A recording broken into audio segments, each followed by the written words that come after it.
자, 이런 질문들 좀 하십니다. 장기 렌트로 하면 전기차 보조금이 안 들어가나요? 견적서에는 왜 보조금 금액이 표기가 되지 않는 건가요? 이런 고민과 혹은 오해들을 하시는 분들 은근히가 아니고요, 꽤 많이 있으십니다. 결론부터 딱 말씀을 드리면요, 장기 렌트도 당연히 전기차 보조금을 받습니다. 다만 최근에 구조가 좀 바뀌어서 그렇지 일단 보조금을 지급받는 건 맞습니다. 많이들 헷갈려 하시는 전기차 보조금의 기본 구조부터 장기 렌트는 어떻게 적용이 되는지, 그리고 꼭 알아야 할 주의사항은 무엇인지 A부터 Z까지 시원하게 최신 버전으로 파헤쳐 보도록 하겠습니다. 저는 복잡하고 어려운 장기 렌트 쉽게 알려드리는 오토브라더스 김 실장이고요. 지금 바로 시작할게요. 자, 우선은요, 전기차 보조금이 어떻게 지급이 되고 있는지를 알아야겠죠. 먼저 두 갈래로 생각을 해볼 수 있는데, 일단 개인으로 차량을 구매하는 것과 사업자가 계약을 하는 것, 이렇게 두 가지로 구분이 되겠습니다. 먼저 개인으로 전기차를 계약하게 되는 경우부터 설명을 드릴게요. 개인은 정부에서 지원하는 국고보조금과 각 지방자치단체에서 지원하는 지자체 보조금 두 가지를 합해서 지원받습니다. 먼저 국고보조금 같은 경우에는 말 그대로 나라에서 지원해주는 보조금이고요. 차량의 성능이나 특히 연비나 주행 가는 거리 같은 것들을 기준으로 해서 차등 지급합니다. 지금 2025년 8월 26일 기준으로 해서 가장 많은 금액을 받는 차량은요, 아이오닉 6 롱레인지 4륜 차량의 18인치 기준으로 686만 원으로 책정돼 있어요. 성능이 좋은 전기차일수록 더 많은 보조금을 받을 수 있고, 이 금액은 매년 환경부에서 정해져 가지고 발표를 하게 됩니다. 다음으로는 지자체 보조금인데요. 자, 이건 여러분들이 거주하고 있는 지역, 즉 시나 군에서 지원하는 보조금이에요. 지자체마다 재정 상황이나 전기차 보급 목표가 달라서 지원 금액이 모두 다릅니다. 예를 들어서 서울시에서 받는 보조금 같은 경우에는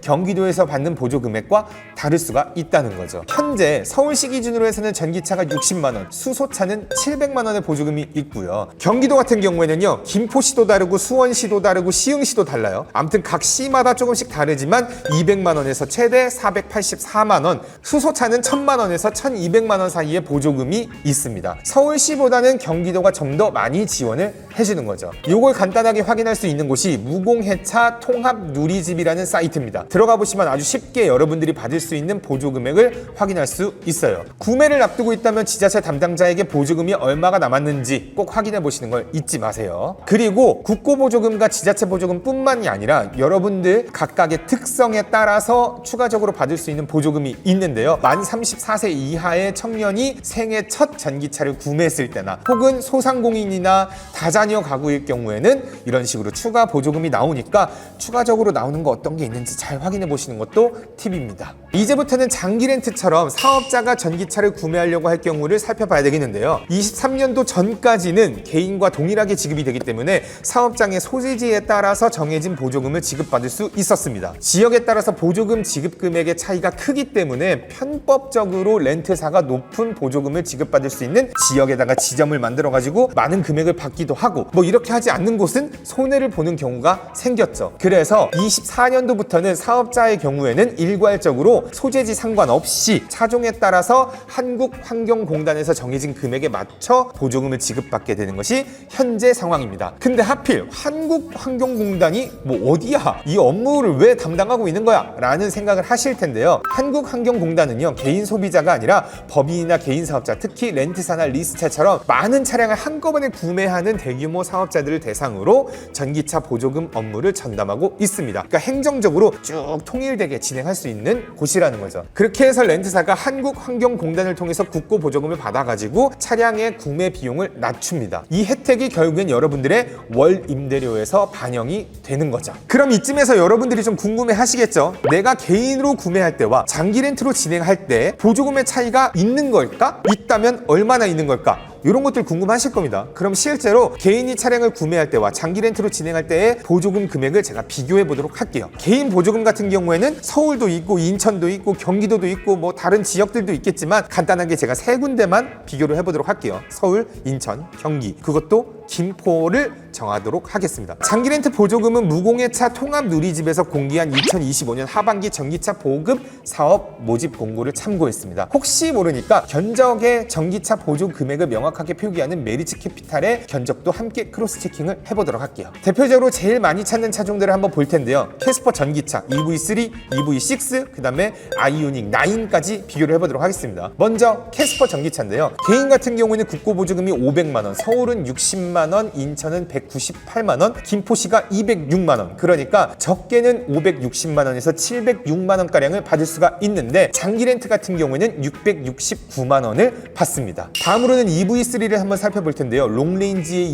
2륜의 17인치 기준입니다. 개인 같은 경우는 국고보조금 565만원에다가 서울은 60, 인천은 224만원, 김포는 233만원입니다. 그러면 최소 625만원에서 최대 798만원을 받게 되는 건데 장기렌트 같은 경우는 740만원을 받습니다. EV6 같은 경우에는요. 롱레인지 2륜의 19인치 기준으로 해서 개인은 715만원에서 많게는 895만원을 받는데 장기 렌트는 835만원을 받습니다. 마지막으로 아이오닉 9까지를 한번 보면요. 항속형 2륜인데요. 개인은 339만원에서 많게는 394만원을 받게 되는데 장기 렌트 같은 경우에는 365만원을 받아요. 자, 이렇게 장기 렌트로 진행하게 될 경우에도 엄청 많이 받는 지역보다는 적게 받긴 하지만 평균 이상의 금액을 보조금으로 지급받는 걸 확인하실 수가 있겠죠. 근데 우리 의심 많고 걱정 많으신 분들 있잖아요. 혹시 보조금이 진짜 들어가는 게 맞냐? 라고 의심하실 수 있는데요. 그럼 EV3와 비슷한 가격대 차량을 한번 비교해 보도록 하겠습니다. 비교는 저희가 매달 장기 렌트 견적을 공개해드리는 한눈 견적 영상이 있거든요. 이 영상을 기준으로 해서 한번 보도록 하겠습니다. EV3 같은 경우는 롱레인지 기준으로 가장 낮은 금액이 세전 가격 기준으로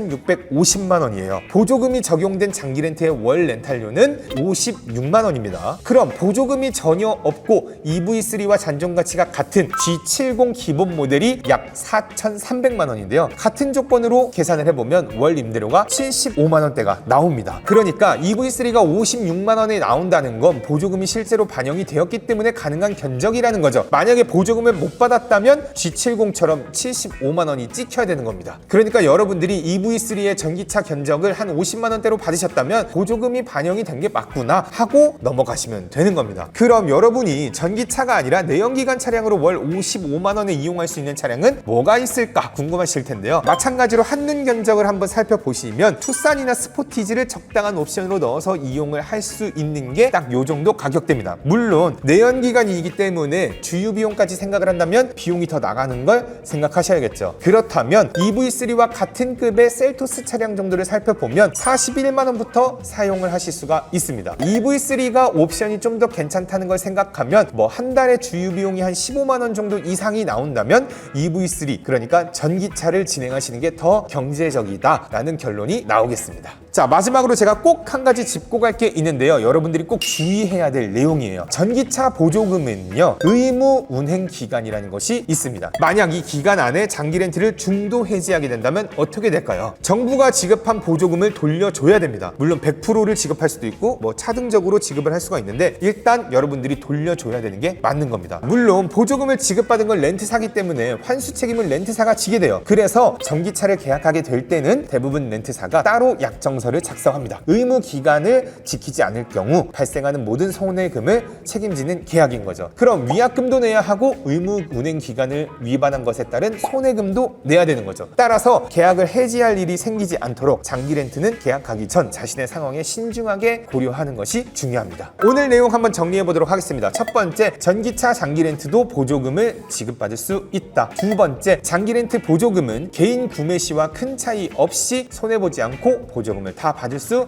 있다. 세 번째, 월 15만 원 이상의 주유 비용이 나온다면 전기차가 잘 어울린다. 네 번째, 의무기간이 존재하니까 중도 해지는 신중하게 하셔라. 장기 렌트 장점이야 뭐 다들 알고 계시죠? 막 발주 놓고 막 이렇게 기다릴 필요 없이 바로 신차를 빠르게 받을 수 있는 거. 그 다음에 초기 비용 없이 이용할 수 있다는 것. 근데요, 전기차를 장기 렌트로 진행하게 된다면 여기서 장점이 하나가 더 추가가 됩니다. 중고차 가격이 떨어질 걱정을 하지 않아도 된다는 것. 최근에 전기차 기술이 점점 빠르게 발전이 돼가면서 기존에 구매했었던 중고차 가격들이 떨어지는 것들도 있고요. 시시각각 변하는 중고차 가격을 충분히 방어할 수 있는 게 장기 렌트 상품이다. 그렇기 때문에 많은 분들이 안전하게 전기차를 장기 렌트로 이용하고 계십니다. 그러니까 여러분들도 한번 알아보시면 좋을 것 같아요. 오늘 영상이 도움이 되셨다면 좋아요와 구독 구독 한 번씩 부탁드리고요. 궁금한 점이 있다면 댓글 남겨주세요. 지금까지 복잡하고 어려운 자동차 생활에 여러분들의 편이 되어드리는 오토브라더스 김실장이었고요. 다음 장기 렌트 영상으로 찾아뵙겠습니다. 안녕.